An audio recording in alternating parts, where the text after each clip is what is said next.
My name is Lianchen Fernandez Causon from Sampalo, and your Miss Sampalo 2025.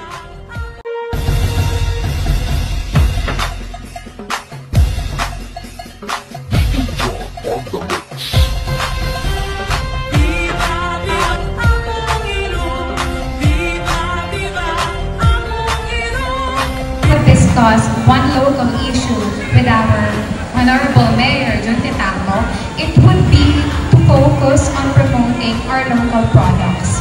I would want it to be promoted